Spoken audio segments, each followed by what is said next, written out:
तुम कहोगी कर्म को उपशमने का पुरुषार्थ करके तो सम्यक तो होगा ना। प्रश्न क्या है? उपशम सम्यक तो प्राप्त करना है, तो कर्म को उपशमने का पुरुषार्थ करेंगे कि नहीं करेंगे? आप क्या कहते हैं? देखो बेटी, जीव का पुरुषार्थ जीव में अपने स्वयं में होता है। ये पुरुषार्थ पर्याय है क्या, द्रव्य है कि गुण है, क्या है? पर्याय। तो पर्याय कहाँ होती है? द्रव्य में होती कि द्रव्य के बाहर होती? अपने द्रव्य के संपूर्ण भागों में होगी, द्रव्य के बाहर तो नहीं होगी। तो जीव का पुरुषार्थ किस में चलेगा? नहीं। और कर्म का पुरुषार्थ? तो कर्म में पुरुषार्थ होता होगा? नहीं, हमारा नहीं होगा, उसका अपना होगा कि नहीं होगा? क्योंकि कर्म में अपने 5 समवाय चलेगी कि नहीं चलेगी?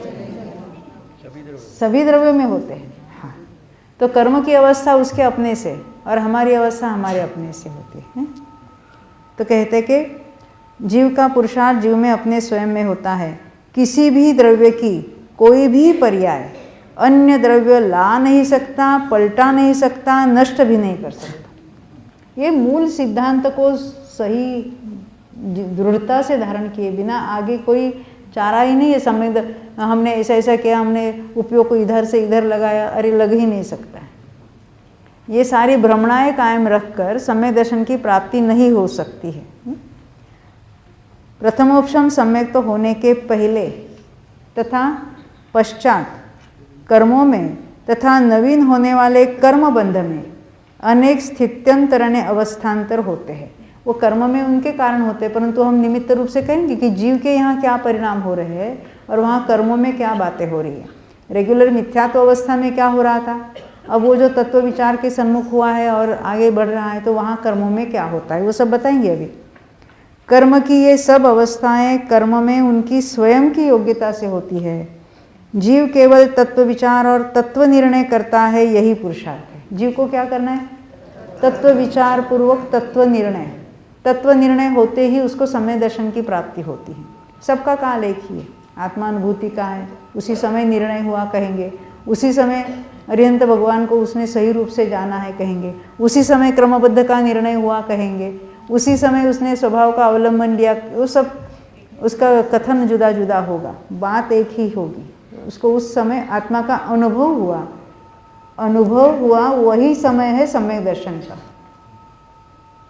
अनुभव कौन से गुण की पर्याय है? अनुभव किसका हुआ? अतीन्द्रिय आनंद का अनुभव हुआ। किसने जाना? ज्ञान गुण की पर्याय। अतीन्द्रिय आनंद का अनुभव हुआ, ज्ञान ने ये सब जान लिया, तो सम्यक दर्शन हुआ। तो सम्यक दर्शन की पर्याय कैसे ख्याल में आ गई? हाँ, तो ज्ञान ने जाना, सम्यक दर्शन हुआ। कैसे जाना? ज्ञान ने तो अनुभव किया, किसका? अतीन्द्रिय आनंद का। तो सम्यक दर्शन हुआ, ये कैसे पता चला? हाँ, आनंद हुआ। कौन से पर्याय में आया वो? ज्ञान के पर्याय में। और समय दर्शन उसी समय में हुआ। तो हमने नक्की कैसे किया? ज्ञान की पर्याय के द्वारा समय दर्शन की पर्याय का निर्णय हुआ। उसको क्या कहते हैं अश्विन, याद है? अनात्मभूत लक्षण। ये कौन सा भूत है? नहीं समझे? सम्यक दर्शन की पर्याय इटसेल्फ ख्याल में नहीं आएगी, क्योंकि छद्मस्थ है। ये वीर्य की पर्याय है ना, ये इसकी पर्याय, तो हम आगम में कह सकते हैं।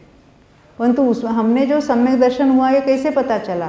तो अतीन्द्रिय आनंद का अनुभव हुआ, ये ज्ञान की पर्याय है। उसी समय सम्यक दर्शन होता है, इसलिए ज्ञान की पर्याय द्वारा हमें सम्यक दर्शन का निर्णय किया हमने। तो इसको क्या कहेंगे? वो सम्यक दर्शन का कैसा लक्षण है?